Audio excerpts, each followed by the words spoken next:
तो देखिए, hello guys. मैं आप लोगों को इस वीडियो के माध्यम से क्लास 10th के हाई स्कूल में आने वाले जो बोर्ड की दृष्टि से बहुत महत्वपूर्ण क्वेश्चन होते हैं, उन क्वेश्चनों का मैं कुछ सॉल्यूशन आपको करवाऊंगा, जिसमें से कि वो उन क्वेश्चनों का यानी उन प्रश्नों का बोर्ड में आने के चांसेस बहुत ज़्यादा रहते हैं। ठीक है ना। तो इस वीडियो के माध्यम से मैं ये चाहूँगा कि जो है इस कुछ क्वेश्चनों को सॉल्व किया जाए, जिसके माध्यम से जो है कि आप लोगों तक ये क्वेश्चन का सलूशन पहुंच सके और आप लोग बोर्ड में अच्छे अंक प्राप्त कर सके। तो जैसे देख लीजिए, मैं कुछ क्वेश्चनों को कराने चल रहा हूँ, तो जो कि बोर्ड में आए हुए क्वेश्चन है। जैसे मान लीजिए कि पहला क्वेश्चन आपका है, पहला क्वेश्चन है, कह रहा है कि कोई एपी दिया यानी कोई समांतर श्रेणी दी गई है। तो उस समांतर श्रेणी में समांतर श्रेणी का हमें क्या निकालना है? सर्वांतर निकालना है। यानी कि सर्वांतर जो निकालना है, तो देख लीजिए, यानी कि समांतर श्रेणी क्वेश्चन है, समांतर श्रेणी। समांतर श्रेणी जो है जिसे एपी कहा जाता है, अरिथमेटिक प्रोग्रेशन, वो एपी आपकी है क्या? समांतर श्रेणी आपकी है -5, -1 और 3, 7 डॉट डॉट। तो इसका क्या है कि सर्वांतर निकालना। सर्वांतर निकाला कैसे जाता है? सर्वांतर निकालने का जो तरीका है, सर्वांतर निकालने का जो तरीका है, वो सर्वांतर को यानी कॉमन डिफरेंस इसे कहा जाता है। इसे हम डी से प्रदर्शित करते हैं। और डी निकालने के लिए हम क्या करते हैं कि दूसरे वाले पद में से जो दूसरा पद रहता है, दूसरे वाले पद में से पहले पद को क्या करते हैं? सबट्रैक्ट करते हैं, यानी घटाते हैं। तो दूसरा वाला पद, ये मान लीजिए आपका हो गया पहला पद, ये पहला पद हो जाएगा, ये दूसरा पद हो जाएगा। तो दूसरा पद यानी इसका जो सर्वांतर निकालने का फॉर्मूला होता है a2 minus a1। a2 minus a1, a2 इसे मान लीजिए हमने a1 मान लिया, इसे मान लिया हमने a2 मान लिया। तो ये पहला पद हो गया, ये दूसरा पद हो गया। तो दूसरे पद में से पहले पद को घटाते हैं, तो -1 हो गया आपका। फिर माइनस का ये सिंबल है। उसके बाद में पहला पद कितना है? माइनस का 5। तो माइनस का 5 हो गया, यानी कि -1 हो गया ये। और माइनस माइनस क्या हो जाएगा? मिलकर प्लस हो जाएगा, माइनस माइनस प्लस। और जब 5 में से 1 घटाएंगे तो कितना आ जाएगा? 4 आ जाएगा। यानी कि ये 4 क्या हो गया? आंसर हो गया, यानी कॉमन डिफरेंस हो गया। तो बहुविकल्पी प्रश्नों में जो 20 नंबर के प्रश्न आपके पूछे जाते हैं, जो ऑप्शनल होते हैं, उन प्रश्नों में इस प्रकार के क्वेश्चन जो है पूछे जाते हैं, जो कि बोर्ड में आए हुए क्वेश्चन है। यानी कि इनमें हमें क्या करना है? सर्वांतर निकालने के लिए जो एपी दी गई है, यानी कि जो समांतर श्रेणी दी गई है, उस समांतर श्रेणी में जो है दूसरे वाले पद में से पहले पद को हम क्या करते हैं? घटाते हैं। तो दूसरा पद आपका -1 है और पहला पद कितना है? -5 है। तो प्लस और माइनस का गुणा करके माइनस हो जाएगा, 5 में से फिर 1 जाएगा तो कितना हो जाएगा? 4 हो जाएगा। तो ये आपका रहा पहला क्वेश्चन। इसी प्रकार से और क्वेश्चन हम देख लेते हैं। जैसे मान लीजिए हमें दूरी निकालनी है। ये क्वेश्चन और लिखा है, कह रहा है कि बिंदुओं दिया गया है कि बिंदुओं, देख लो, लिखा है कि बिंदुओं आपका है, मान लीजिए 3, 4 बिंदुओं है, 3, 4 और उसके बाद में उसके साथ ही है 3, 4 और 4, 1 के बीच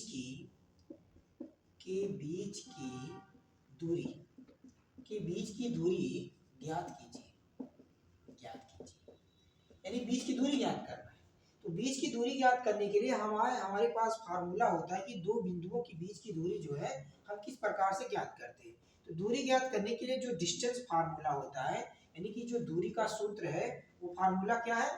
x1 माइनस x2 का होल स्क्वायर और प्लस y1 माइनस y2 का होल स्क्वायर। अब यहाँ पर देख लो, यहाँ पर जो आपके कोऑर्डिनेट दिए गए हैं, दो बिंदु दिए गए हैं, तो इसमें हम पहले वाले को x1 मान लेते हैं और दूसरे वाले को y1 मान लेते हैं। इसी प्रकार से इसको x2 मान लेते हैं और इसको y2 मान लेते हैं। तो इस प्रकार से हमारा स्पष्ट हो जाता है। तो फिर हम फार्मूले में रख लेते हैं इसे। तो x1 का वैल्यू कितना है? 3 हो गया। x2 का वैल्यू कितना हो गया? 4 हो गया, स्क्वायर हो गया, प्लस y1 का वैल्यू है 4, y1 का वैल्यू कितना है? 1 का स्क्वायर हो गया। अब यहाँ क्या करते हैं? यहाँ देख लेते हैं, यहाँ इसको लगा लेते हैं। तो यहाँ लगाने का मतलब हो गया कि d बराबर, ये देखिए अंडर रूट आपका हो गया, और उसके बाद में जाएगा, जब यहाँ से 4 में से 3 जाएगा तो माइनस का 1 हो जाएगा स्क्वायर, और प्लस 4 में से 1 जाएगा तो ये हो जाएगा 3 का स्क्वायर, यानी कि ये हो जाएगा ये 1 का स्क्वायर माइनस 1 का स्क्वायर 1 ही होता है, 3 का स्क्वायर 9 हो गया, यानी कि अंडर रूट कितना हो गया 10 हो गया। तो अंडर रूट 10 क्या है कि इन दोनों बिंदुओं के बीच की दूरी है। तो इस प्रकार से हम क्या करते हैं कि बीच की दूरी ज्ञात करने वाले बहुत महत्वपूर्ण प्रश्न है जो कि बोर्ड में जो है बोर्ड एग्जाम में आपसे पूछे जाते हैं। तो अगर दूरी आपको ज्ञात करना है तो दूरी आप इस दूरी ज्ञात करने के लिए इस फार्मूले का प्रयोग आप करेंगे और इसकी सहायता से आप दो बिंदुओं के बीच की दूरी बहुत आसानी से आप निकाल सकते हैं।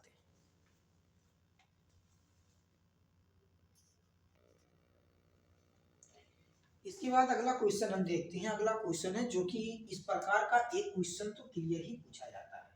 तो अगला क्वेश्चन हो गया, मान लीजिए तीसरा क्वेश्चन आपका है। तो इसमें हम देखते हैं कि कह रहा है कि मतलब एक द्विघात समीकरण दिया गया है और उसमें कह रहा है कि उसकी मूल क्या है, बराबर है।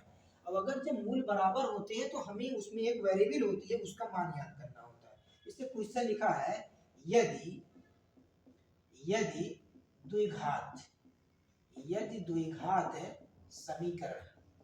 द्विघात समीकरण आपका दिया गया है 3x² माइनस का 12x और प्लस का m बराबर 0 के मूल बराबर है, के मूल क्या है, बराबर है। तो यम का मान ज्ञात कीजिए। यानी ये दो घात समीकरण जो आपको दिया गया है, कह रहा कि इसके मूल बराबर है। अब अगर मूल बराबर होता है तो इसकी कंडीशन होती है, अगर मूल बराबर होता है तो इसका जो विविधकर होता है वो क्या हो जाता है, 0 हो जाता है।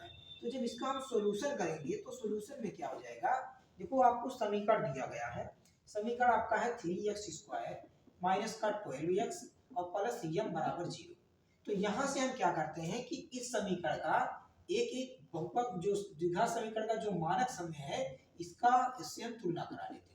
तो ये बहुपद का क्या है, मानक समीकरण है, और ये आपको दिया गया है। तो इन दोनों से हम क्या करते हैं, ए बी सी का वैल्यू फाइंड कर लेते हैं। ए का वैल्यू क्या हो जाएगा, यहाँ से 3 हो जाएगा, क्योंकि यहाँ x² का गुणांक a है, यहाँ x का गुणांक 3 है। तो a का वैल्यू कितना हो गया 3, b का वैल्यू कितना हो जाएगा माइनस का 12 हो जाएगा। उसी प्रकार से c का वैल्यू कितना हो जाएगा, m हो जाएगा।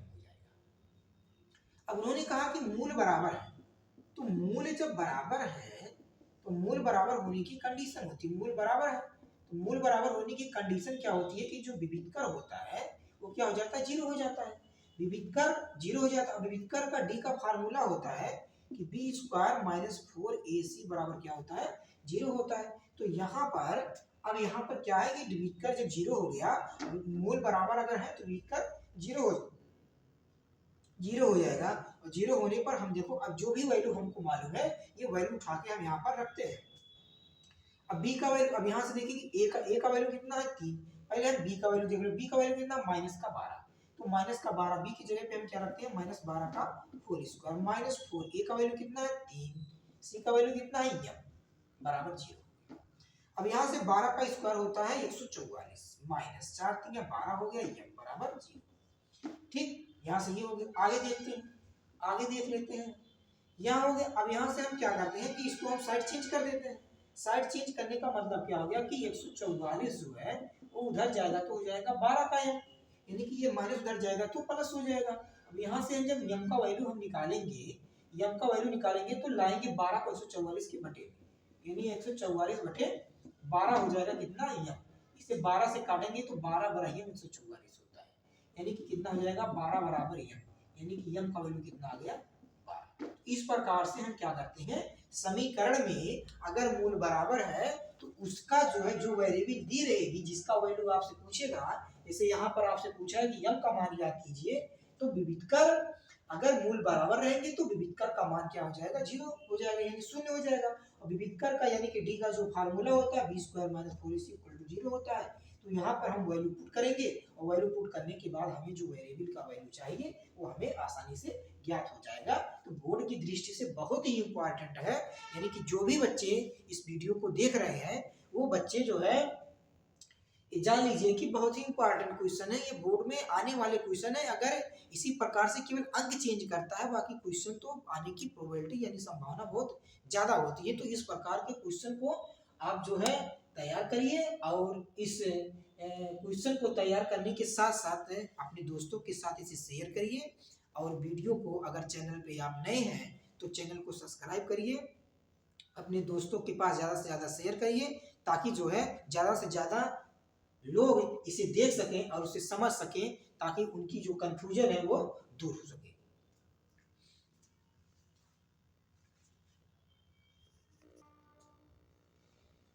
इसके बाद हमारा अगला क्वेश्चन है जो कि कुछ ट्रिग्नोमेट्री से फंक्शन है यानी त्रिकोणमितीय फलन से है। त्रिकोणमितीय फलन से भी क्वेश्चन आना अनिवार्य होता है, यानी क्वेश्चन तो जरूर आएगा आपको, ठीक है। तो मान लीजिए चौथा क्वेश्चन हमारा है त्रिकोणमिति से है। यहाँ पर जो दिया गया है, यहाँ कह रहा है कि यदि, मैंने कहा है यदि cos a बराबर दिया √3/2, तो पूछा कि sin 2a का मान ज्ञात कीजिए। यानी कि कहा है कि यदि cos a बराबर √3/2 है तो sin 2a का मान ज्ञात कीजिए। यानी sin 2a, यहाँ पर sin a नहीं पूछा आपसे, sin 2a का मान पूछा है। तो हमें इसे सॉल्व कैसे करना है? हमें सॉल्व करना ऐसे है कि अगर मान लीजिए हम त्रिभुज बना के करते हैं तो यहाँ पर अगर sin a का केवल वैल्यू पूछा होता तो लग जाता आसानी से, लेकिन यहाँ पर क्या है कि यहाँ पर 2 है और 2 के आने की वजह से हमारे सामने क्या है, समस्या है। तो इस समस्या का हम समाधान कैसे करेंगे?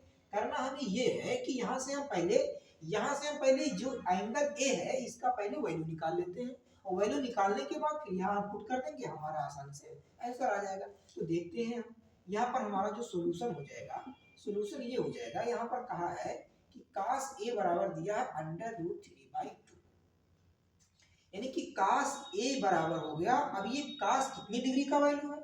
cos 30 डिग्री का वैल्यू, और cos 30 डिग्री का वैल्यू है तो इसे क्या लिखेंगे, cos 30 डिग्री। अब cos से cos कैंसिल हो जाएगा तो a का मान कितना आ गया, 30 डिग्री आ गया। a का वैल्यू कितना आ गया, 30 डिग्री आ गया। हमसे वैल्यू किसका पूछा है, sin 2a। हमसे वैल्यू किसका पूछा है, sin 2a का। तो जब sin 2a निकालेंगे, sin 2 a का वैल्यू कितना है, 30 डिग्री। तो यहाँ से क्या करेंगे कि sin 30 गुना कितना हो जाएगा, 60, और sin 60 का वैल्यू कितना होता है, √3/2। मतलब इस प्रकार से इतना इजी क्वेश्चन है कि इस प्रकार से आप आसानी से वैल्यू क्या कर सकते हैं, फाइंड कर सकते हैं। यदि आप मेरे चैनल से जुड़ेंगे तो आपको बहुत फायदा मिलेगा बोर्ड में। यहाँ पर हम बोर्ड से संबंधित आने वाले महत्वपूर्ण क्वेश्चनों की रिवीजन आपसे कराएंगे और रिवीजन कराने के साथ साथ आपको प्रोवाइड किया जाएगा उसका सॉल्यूशन भी, जिससे आप जो है अपनी कंफ्यूजन को बहुत आसानी से दूर कर सकते हैं और अपनी समस्या को जो है उसका हल आप पा सकते हैं। तो आइए आप मेरे चैनल से जुड़िए, ज़्यादा से ज़्यादा बच्चे मेरे चैनल से जुड़ें और चैनल से जुड़ने के साथ साथ मैं उनका एक अच्छी तरह से मैथमेटिक्स में एक अच्छी तरह से मैं उनकी तैयारी कराने का जो है प्रयास कर रहा हूँ। चैनल से जुड़े और जो है वहाँ पर जुड़ने के साथ साथ ज़्यादा से ज़्यादा अपने दोस्तों के पास ये वीडियो को शेयर करें और चैनल पे जो है अगर आप नए हैं तो चैनल को सब्सक्राइब करें ताकि ज़्यादा से ज़्यादा बच्चे जो है इसको देख सकें और उसका जो है वो फायदा ले सकें। Thank you.